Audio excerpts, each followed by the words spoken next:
Good morning. Welcome to Krishna's classroom. We consider yet another fascinating application of the Bayes theorem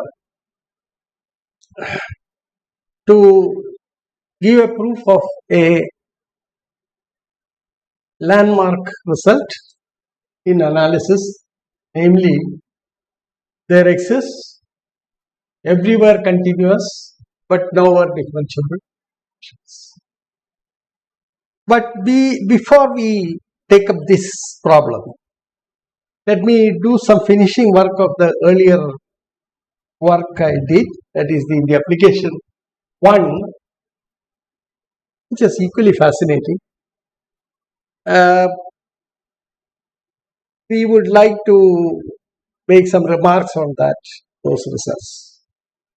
And you see there of course we used the Bayes category theorem to construct the proof.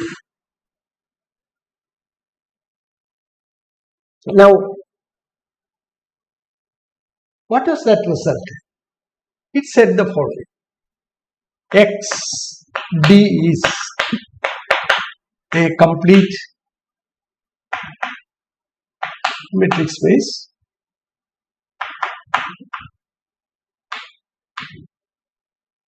F is a real valued function, or Fn is a sequence of real valued functions from X to R.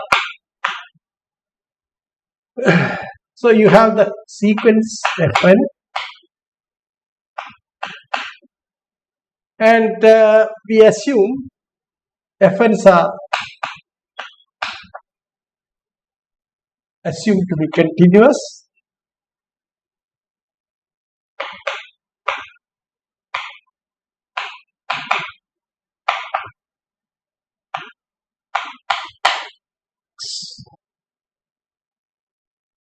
Let Fnx converge to f of x for x belonging to x. That means at each point the sequence is convergent, or Fn is a point-wise convergent sequence of functions on x. Then what we ask is the following question: is f going to inherit the continuity property of Fn? So is f going to inherit the continuity of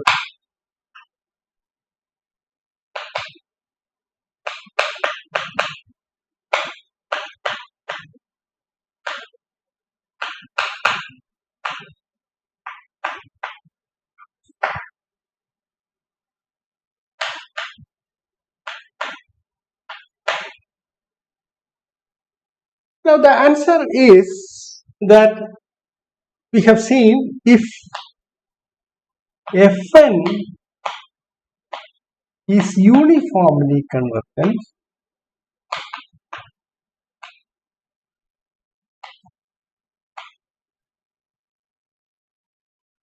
then it is true.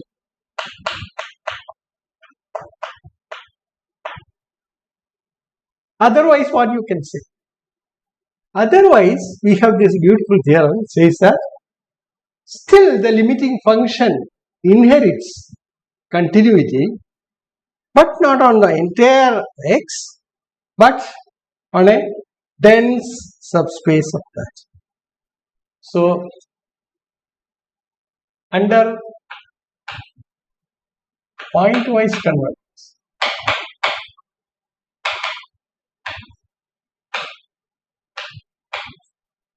all that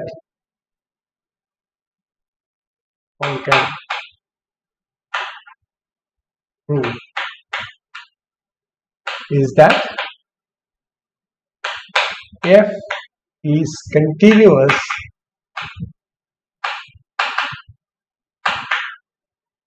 on a dense subspace. So this is the important. Cannot necessarily assert that it is true everywhere. For example,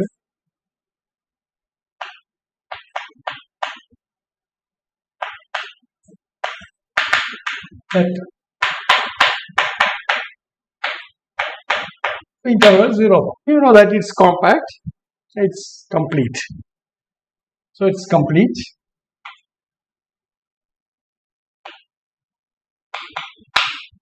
Complete with the usual metric. Now define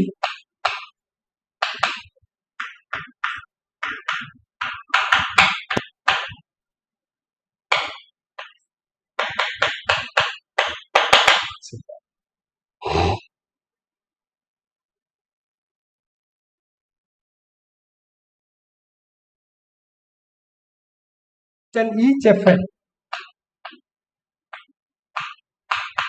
continues.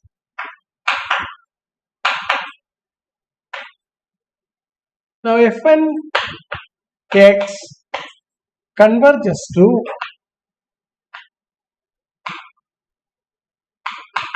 f of x given by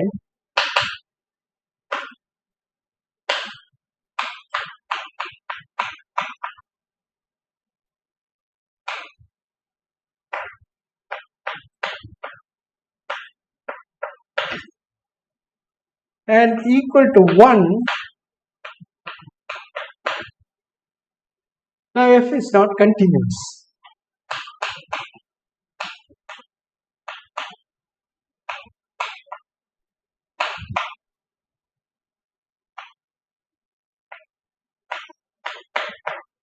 But continuous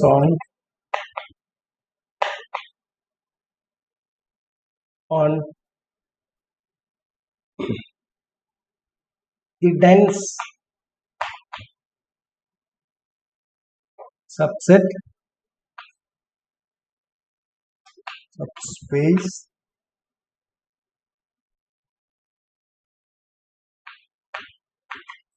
zero one.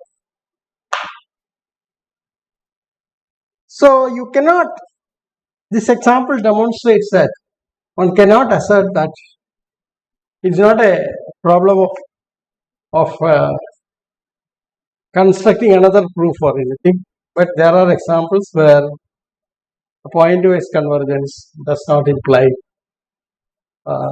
convergence everywhere. I mean, continuity everywhere. But certainly on a dense subspace it is. So it is,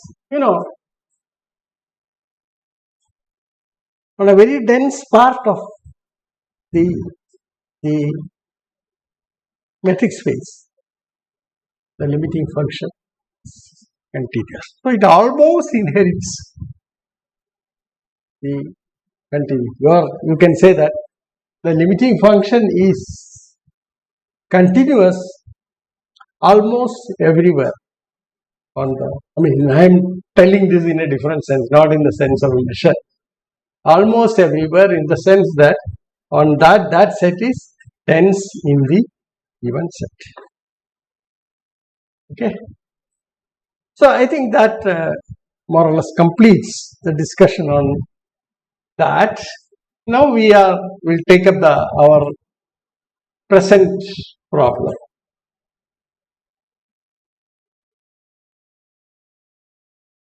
It's a fascinating one.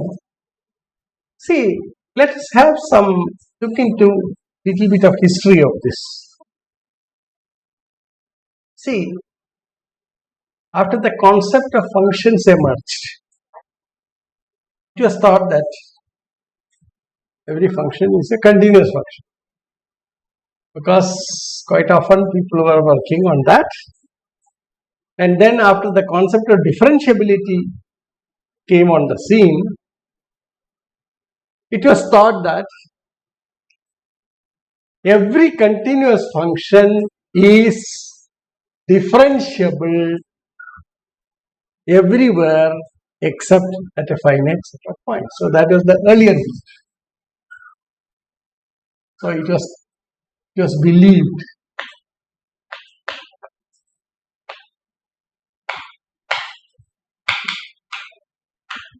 that every continuous function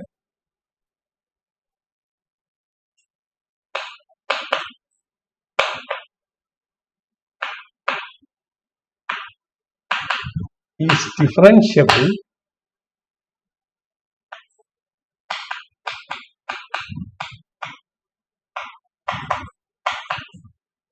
everywhere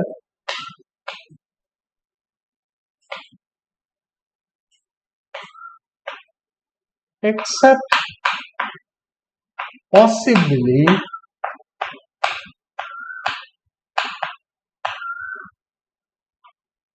at a finite set of points.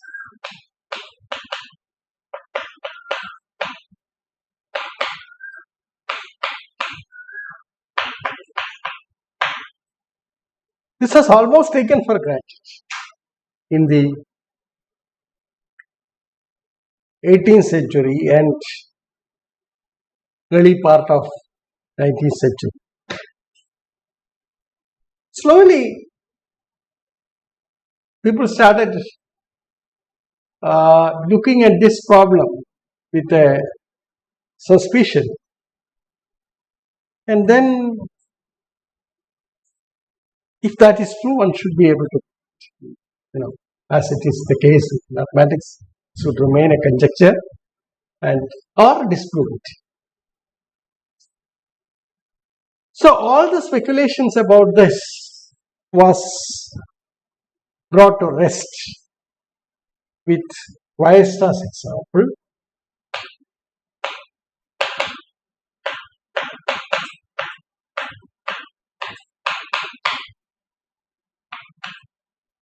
Weierstrass example.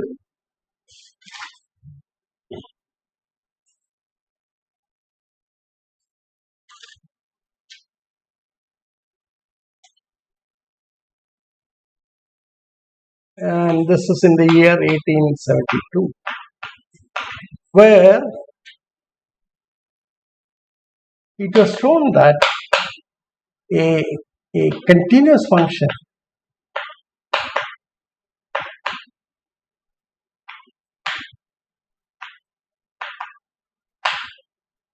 was constructed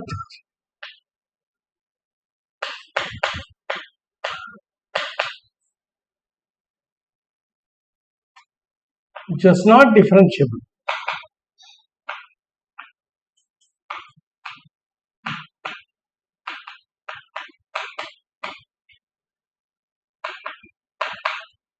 everywhere on the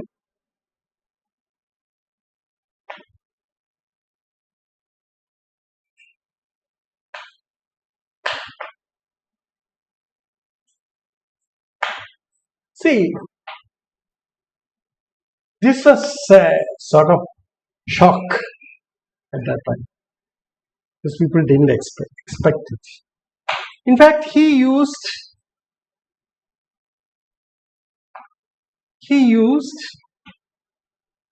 Weierstrass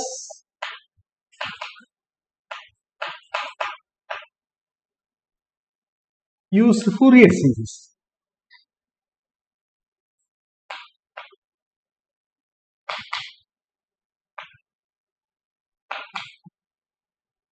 To construct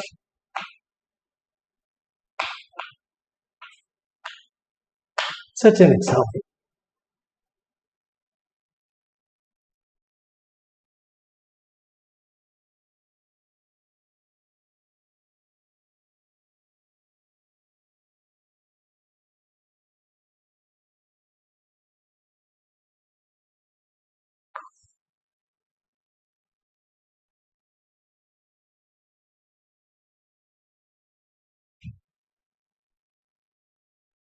Such an example.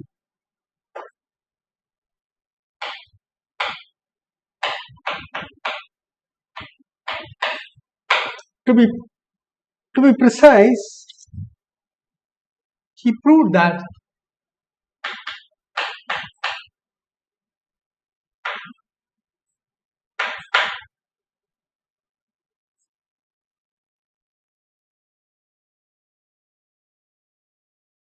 f of x equal to sigma infinity a to the power n cos b to the power n pi x.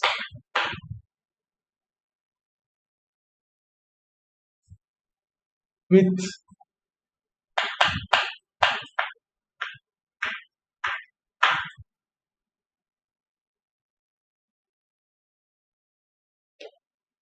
is uniformly convergent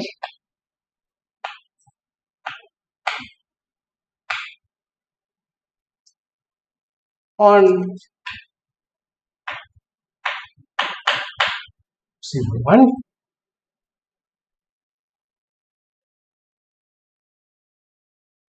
and therefore continues.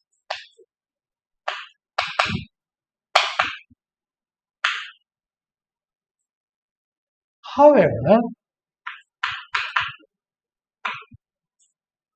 it was shown that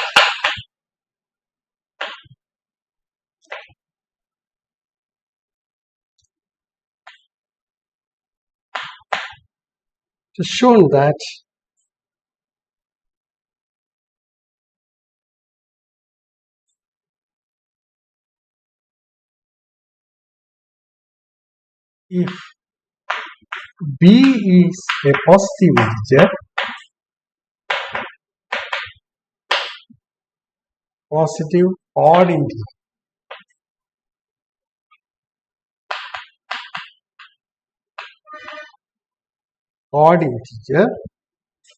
with ab greater than 1 plus p by 2 pi, then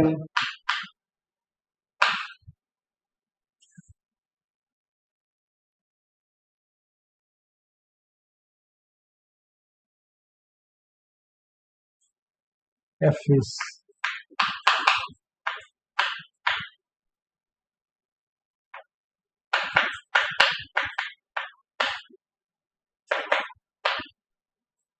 you can just go to the Wikipedia or some book on analysis to have a look at this function. From Wikipedia, what I understood is that this is the function that Weierstrass considered. And you see that because of the condition 0 less than a less than 1, you see that, cosine of this is always bounded by 1. Therefore, this particular series is majorized by sigma a to the power. And this, of course, is. So, this series is uniformly convergent. Well, 0 to 1. And therefore, since all the terms are continuous and all the partial sums are continuous, you see you get a sequence of continuous functions which uniformly converges, and we called fx to be the limit of the sequence of functions. And then suppose you further impose the restriction that b is a positive odd integer with this condition, then it was possible to show that f is nowhere differentiable. So this shattered much of the belief that mathematicians had or analysts had at that time, as I said in the beginning.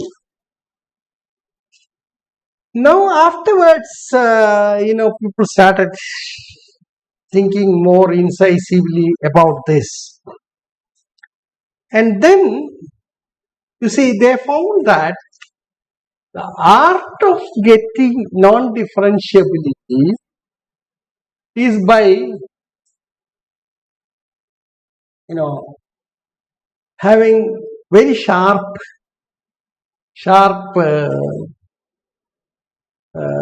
turn of the functions, something like this. For example, on -1 to 1, suppose you take the function fx to be equal to mod x, then you see that this function is not differentiable at x equal to 1. The reason is this: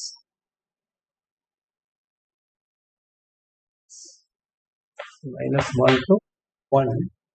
So the derivative does not exist at this point. So use this function possibly and then rework on this and get more and more functions of this kind, what you call sawtooth functions, to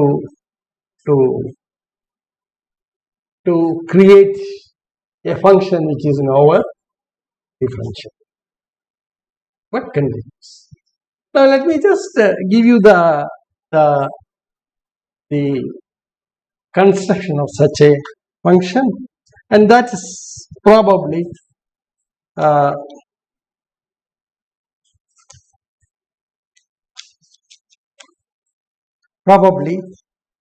of interest.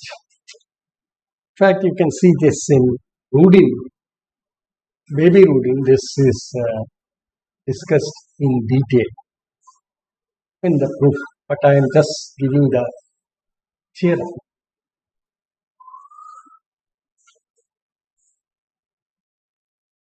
The theorem says that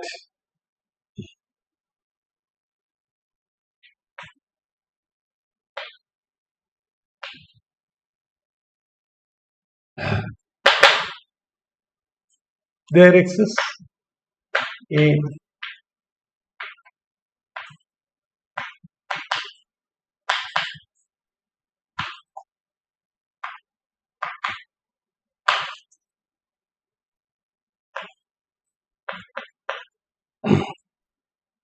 which is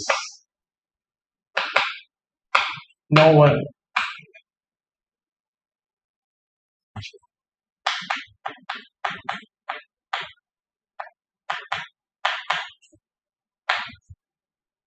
this is considered to be a pathological case, okay, which opened up several questions in analysis, and it was realized that it is not easy to guess what kind of things happen. You can see how the whole construction takes place. I'll just give outline how the function turns out to be. Let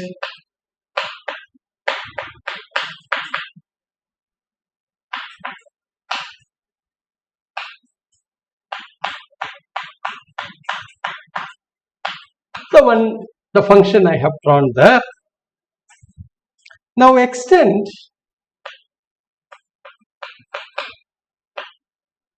phi to the whole of R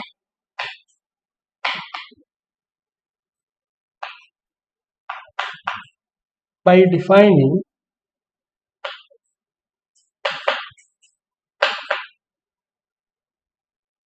phi of x equal to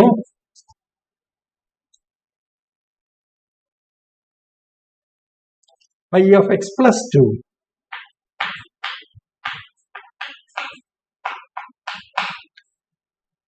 Now what you end up with this is the following.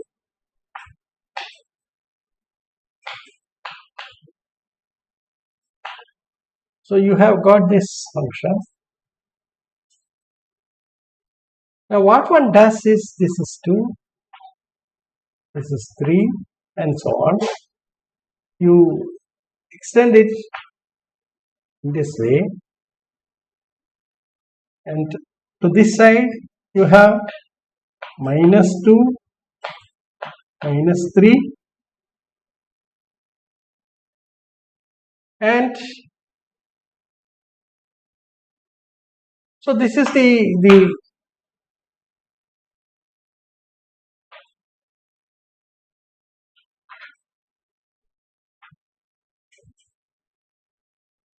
set 1. So the maximum value the function takes is 1, and you end up with what you call a sawtooth function defined on the entire. So this is the extension. Okay, so you end up with this function. You just display it with another color.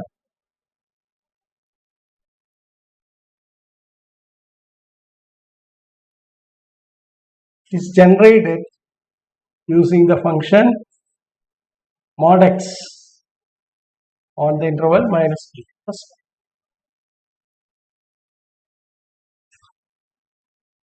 1. Okay. Now you see that this function is a continuous function with non-differentiability at all integral points. It's a continuous function. It's a bounded function. It is not differentiable at all integer points.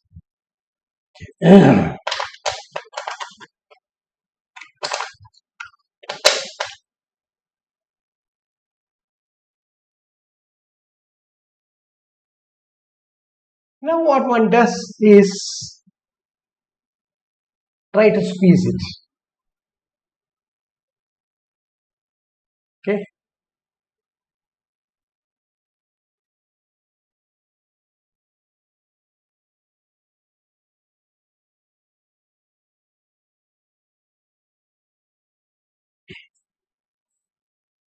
What one does is the following. Consider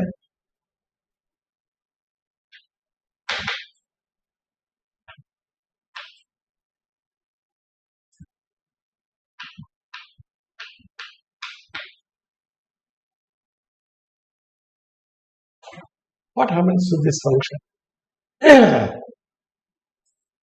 Now you see that phi x has non-differentiability at all integral points. So at all points, see, for some n. So at all points, all integer points, that is 4 to the power n x is equal to some k. K belongs to n. That puts x to be equal to k divided by 4 to the power n. Now you see that this function, this class of functions that you define for large n has more places of non-differentiability. So quite a countable set of points, but those things can be easily worked out. Okay, so you can find out by so this set of points k by 4 to the power n, or just k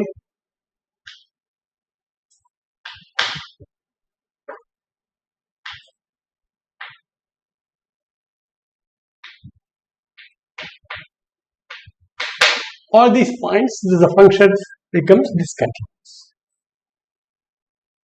Now again, a sort of Fourier series technique that you use. Okay, what one does is now define f of x to be equal to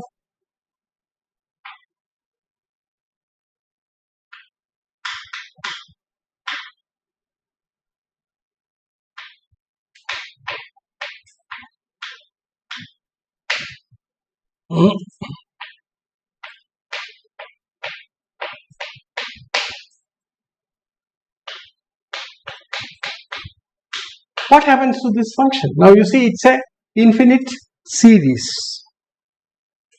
Now does it converge uniformly? It does, because you see that this is bounded by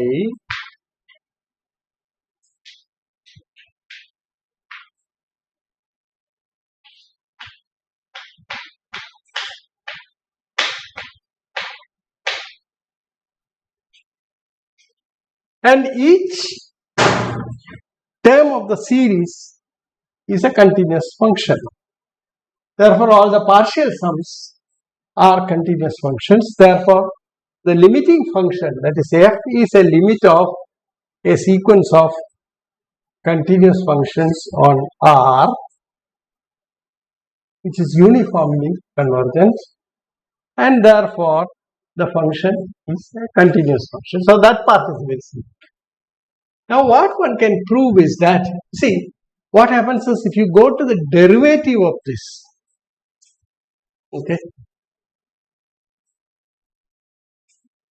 then you see that this is 3 by 4 to the power n, 5 derivative, 4 to the power n x will be, there will be a 4 to the power n coming and they cancel out and you get a 3 to the power n part coming. Therefore, the derivative computed at every point, term by term, will not converge to a continuous function. That's the whole idea. Okay. So one can prove that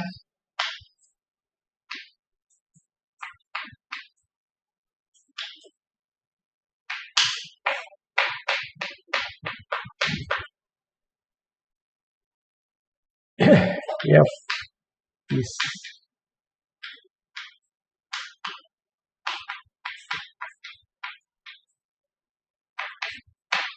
so nowhere the function becomes differentiable, but everywhere the function is continuous. So that is a construction that one often uses, and there you can see what is called the sawtooth functions appearing there, and then this whole function is generated using the sawtooth function. So what is the strategy? At each time, each term will be, when you take 3 by 4 to the power n, the maximum value the function takes is 3 by 4 to the power n. But what happens is that as n becomes large, see, this is what you have. You have the function would emerge to be something like this, bounded by 3 by 4 to the power.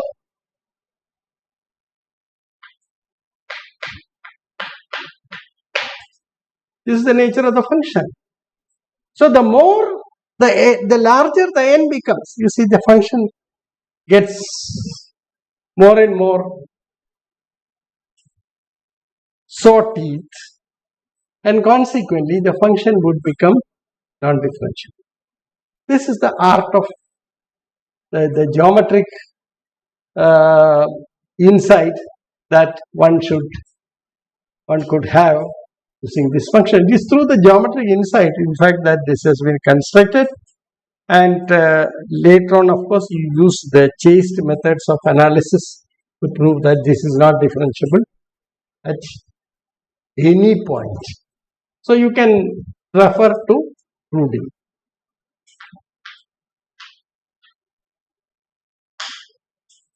What is popularly called baby rule.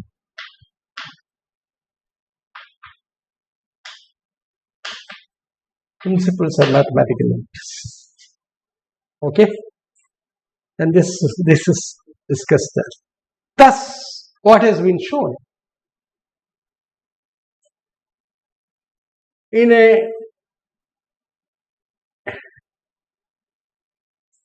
through a fascinating construction, a function which is continuous everywhere but nowhere differentiable was constructed.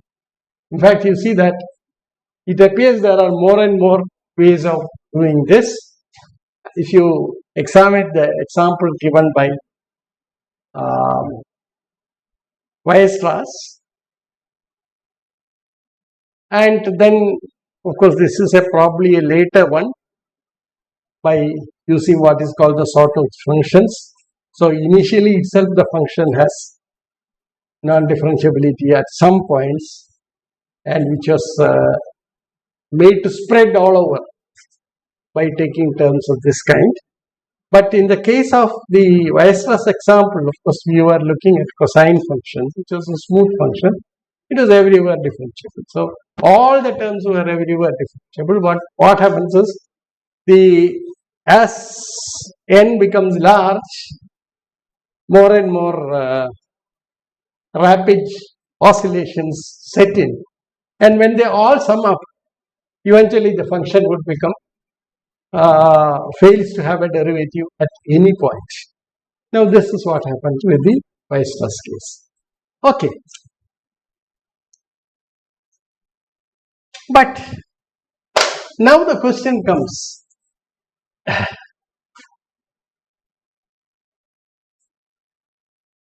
how big is the collection of such functions? How large is the collection of such functions? Apparently, there are more and more functions can be constructed, of course. But how large it is? This is the question. In fact, this question can be addressed with the help of what is called the Baire's category theorem. And that is the importance of what we are going to do. In fact, Baire's theorem, in fact, shows that the class of functions is very large. In fact, if you take C01 with the sup norm, okay, becomes a metric space. And in that metric space, the collection of everywhere continuous lower differentiable functions form a dense subspace. Now this is fascinating. It's not something, a class which can be ignored at all. Okay, this class is huge in fact. Right? It's a dense subcollection. So that is the theorem that we are going to prove. In fact, these explorations showed that there exist such functions. And in fact, it was explicitly constructed. But now, what we are going to prove using Baire's theorem is that this collection of functions is huge and in fact dense among the class of functions which are continuous. Okay, so that's the theorem that we are. Okay, let me just now give the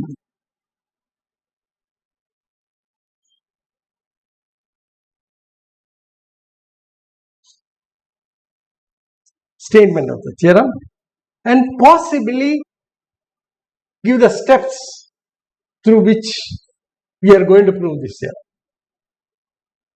What I plan to do is give the major steps. Now this is essentially I am doing this to avoid you getting entangled with the details of the proof. So I will just give the major steps of the proof which together would prove the theorem, but then we have to show that each of the statements can be proved. For instance, here one can prove that this is not differentiable. I have not proved it, but it is available in the literature, so I am just giving it to you. I mean, even what I am going to do is also available in the literature. But my point in this talk is to show how Bayes' theorem can be applied to prove this result. So let us work on that. So let me state the theorem.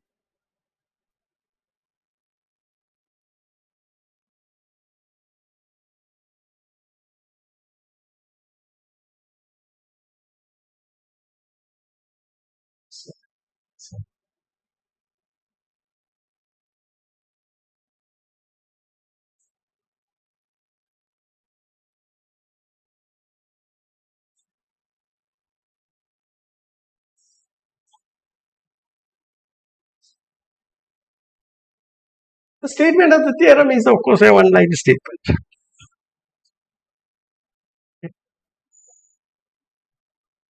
Statement of the theorem is a one-line statement. So let me state the theorem.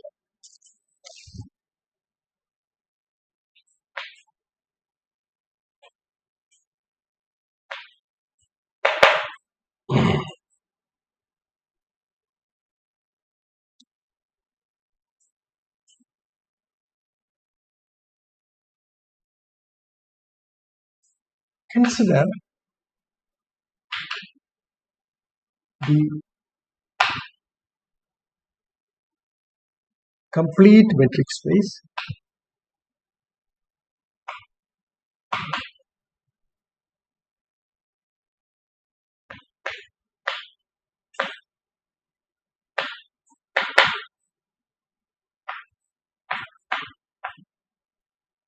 non-linear space, metric space,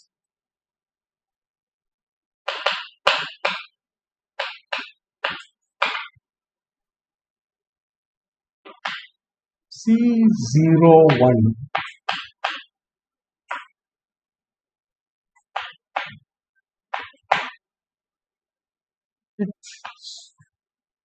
soup norm.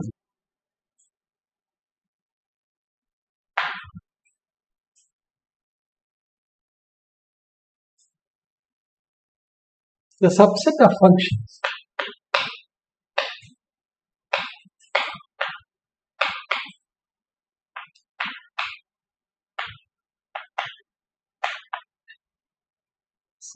functions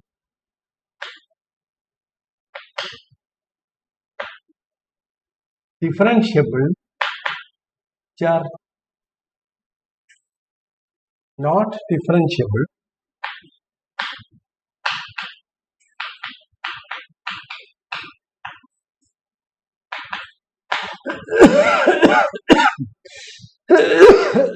at any point of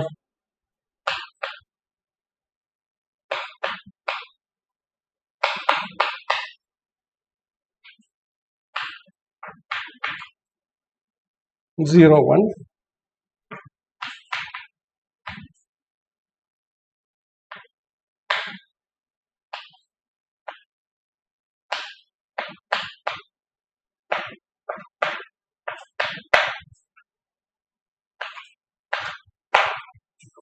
This is the theorem.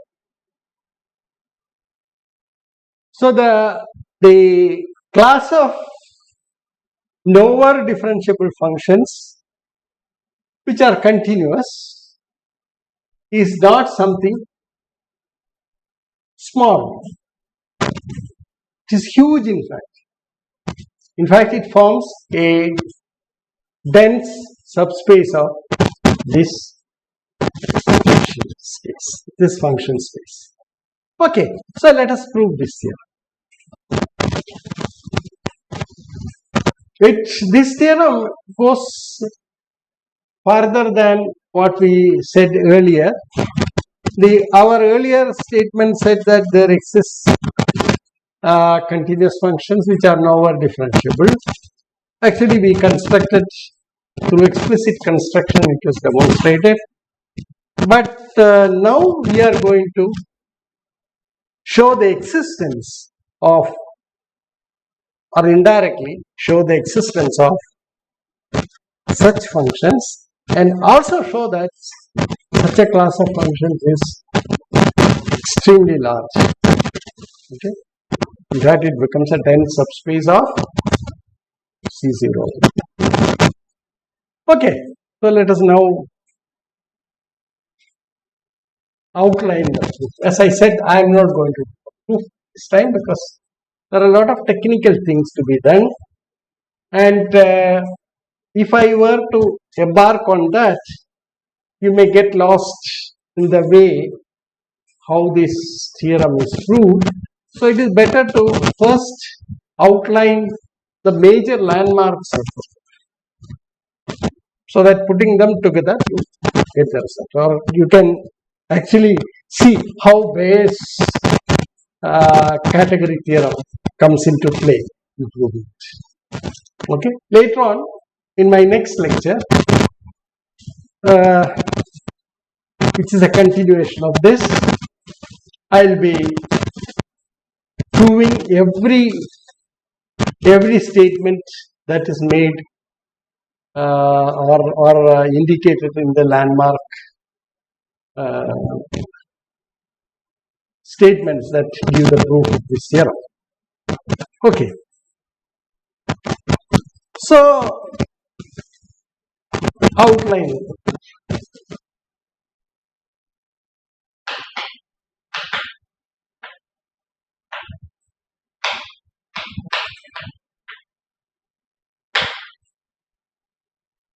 The objective is to show another application of Baire's categoric theorem.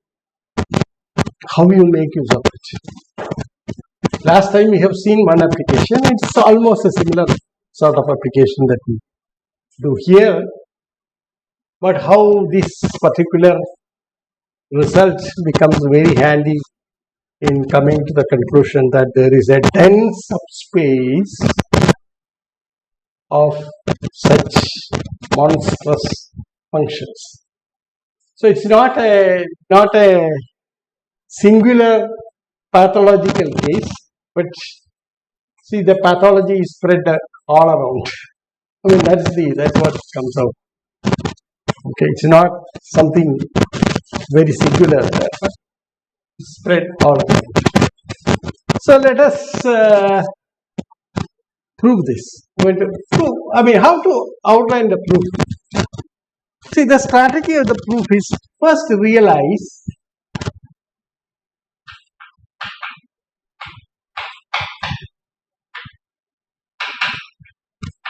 that f derivative of x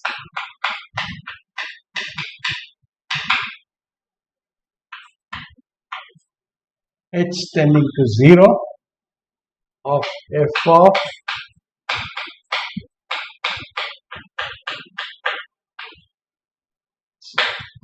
we are working on real valued functions. Now, if the limit exists, then it is the derivative. If the limit does not exist, then you say that the function is not differentiable. Okay. Now consider the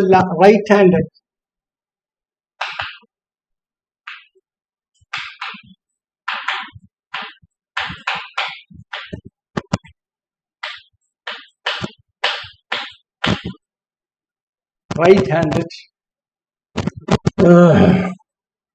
difference quotients.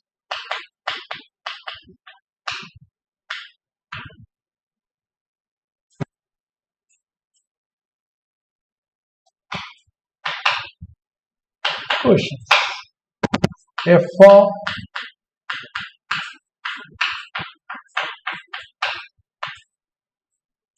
h for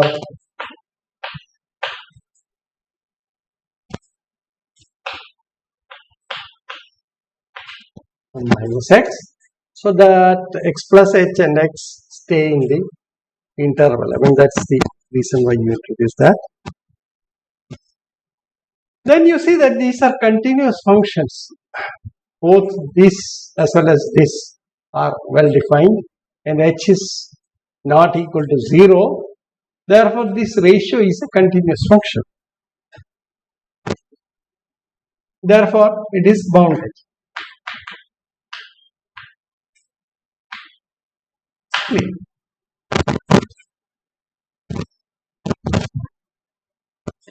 Now, what happens at points where the function is not differentiable? If x is a point where the function is not differentiable, then you see that the limit of this ratio does not exist as h tends to 0. So, as you go closer and closer to 0, as h goes closer and closer to 0, this term becomes unbounded. Okay, this term becomes unbounded. And that provides us with an opportunity to bring in the Baire's theorem into application. So what we do is this. X is a point where f is not differentiable.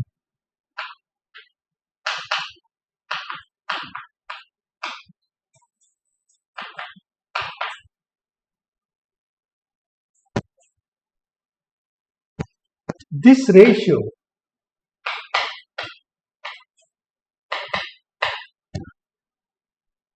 becomes unbounded.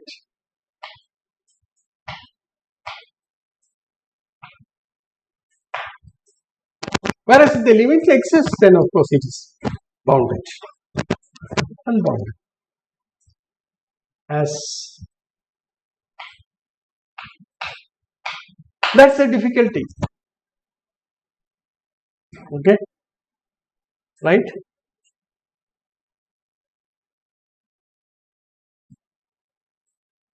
Okay.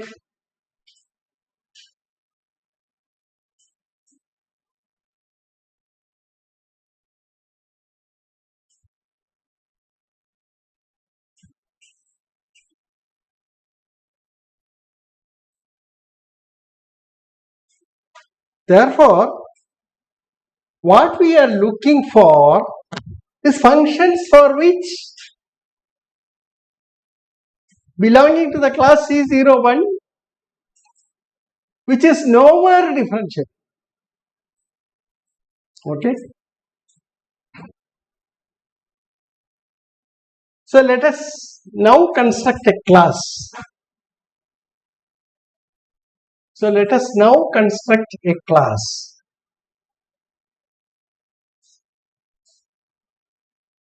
Class of functions among them, because we are after nowhere differentiable functions.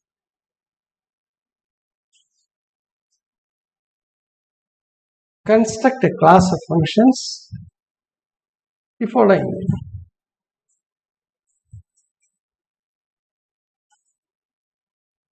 This particular aspect has to be clear, because that is at the crux of the proof. Construct a class having this property. Define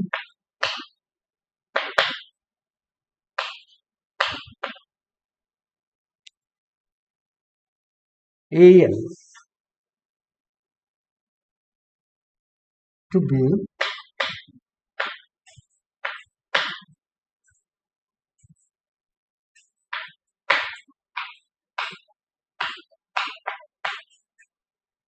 C01 such that for every x belonging to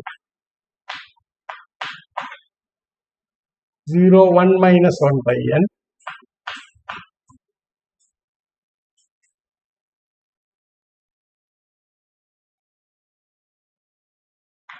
there exists h 0 less than 1 minus x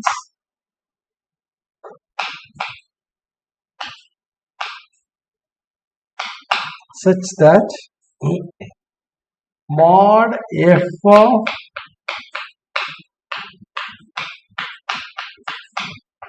is greater than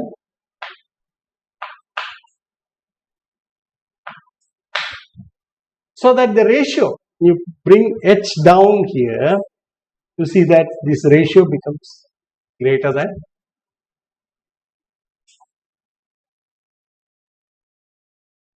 Just take some time to understand this.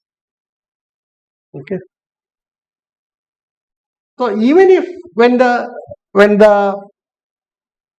function is differentiable at a point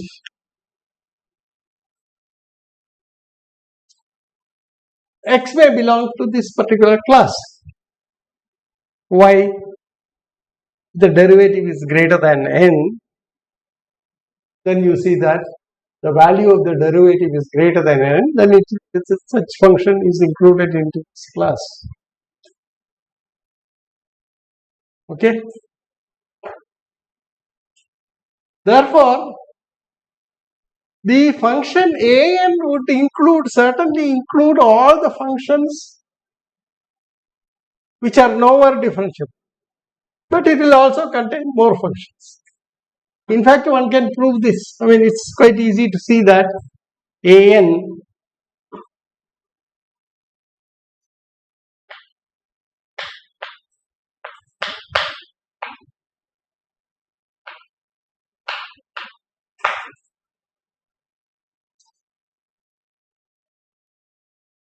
plus 1 is contained in an, because you see that more functions, suppose there is a function at x, the value of the derivative of f at the point x exists and is equal to n, okay, but less than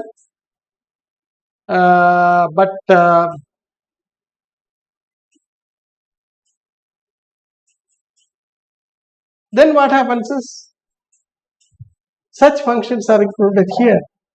But the moment you replace this by the bound by n plus 1, then you see that more functions get out of the net. So you get what you get would be a class like this.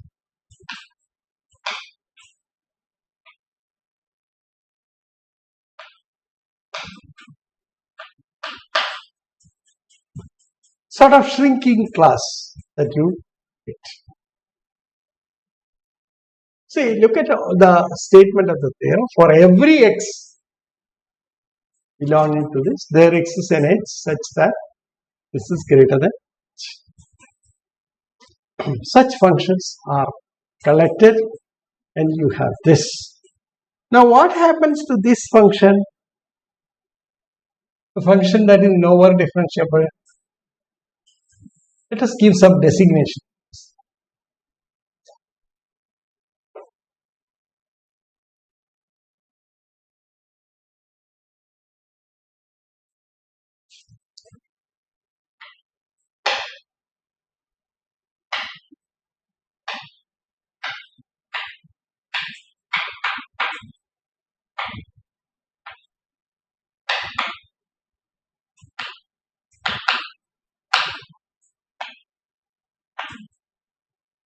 All functions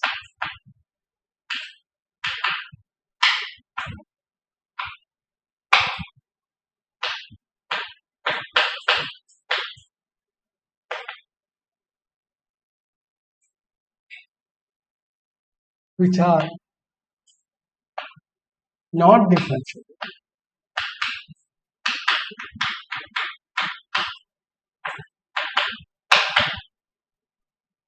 Everyone.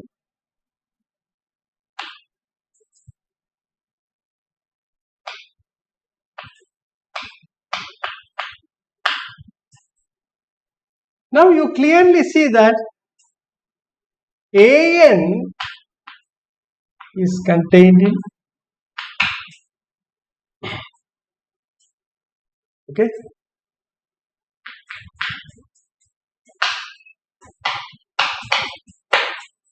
for every n.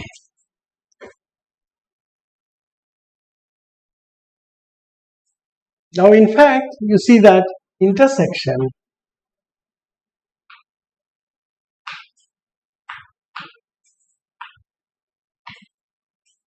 containing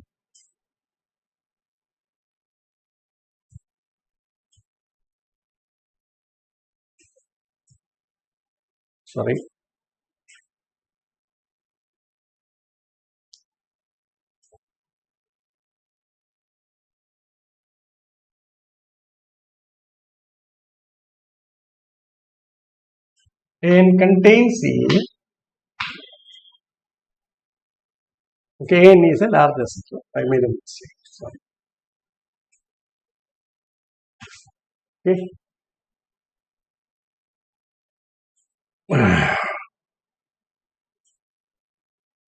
Therefore, what you get is this.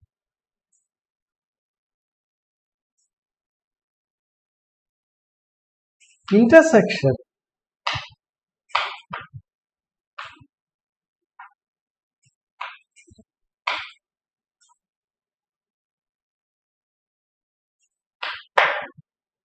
contagion.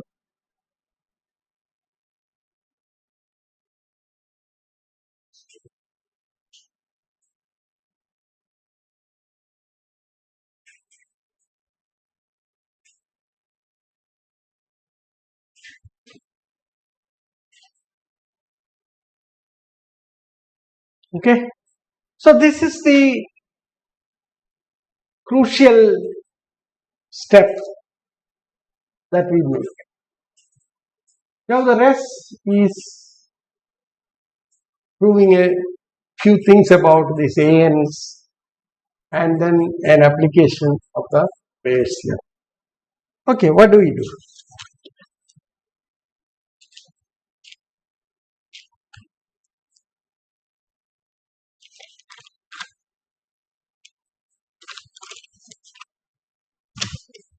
Now we prove that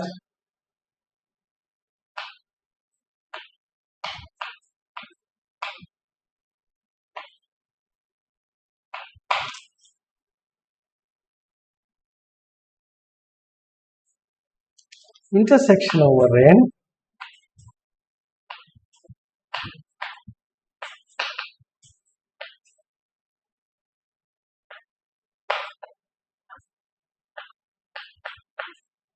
zero one.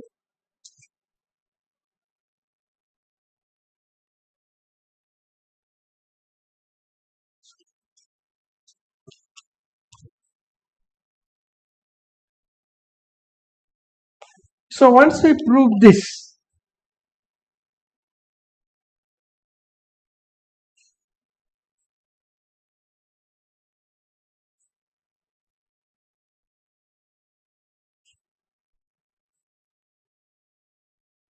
we also prove that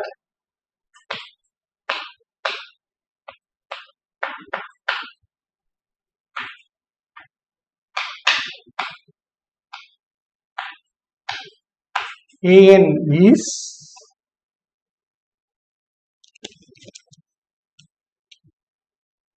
open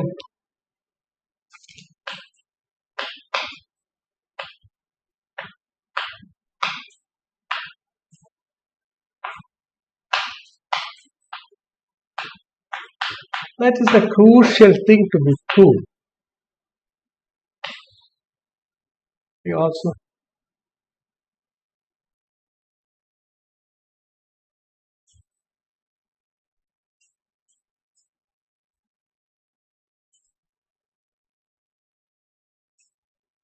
a density we have. So there are two steps. The two steps are one, AN is open,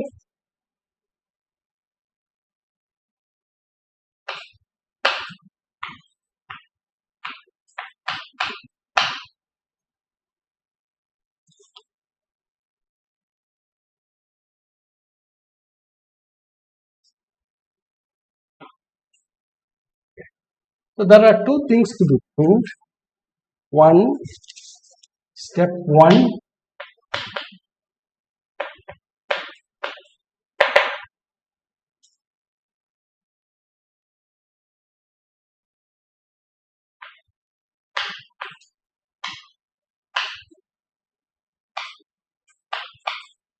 AN is open. This we prove by showing that AN complement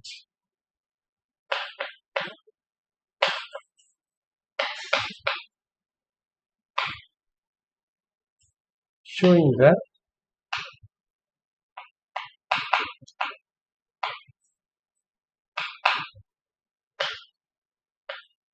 AN complement is closed.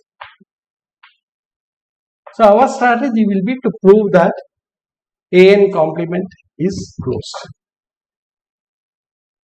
Okay.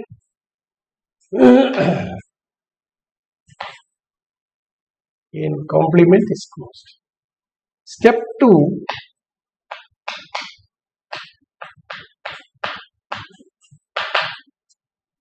we prove that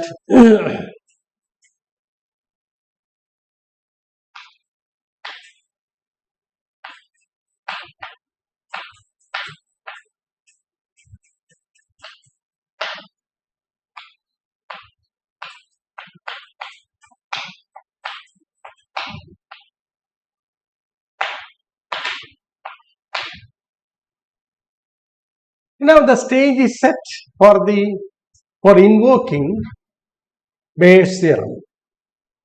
What does the Bayes' theorem say? If each AN is open and dense in C01, then one can easily conclude that, what is that you can conclude? Intersection AN is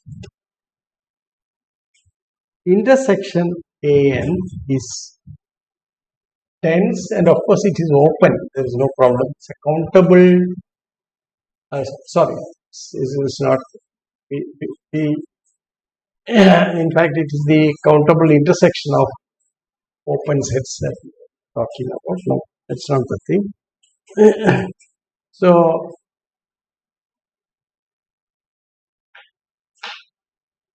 by invoking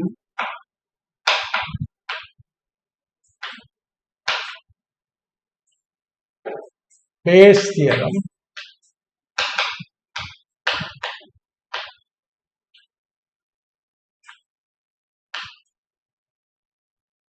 we conclude that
dense in C01. Now this is the strategy. Okay. So we apply the Bayes category theorem to come to this conclusion. So our next part of the lecture would be to prove this step 1 and step 2 as I have enlisted here, and then merely invoking Bayes' theorem to come to the conclusion. Okay. So thank you very much.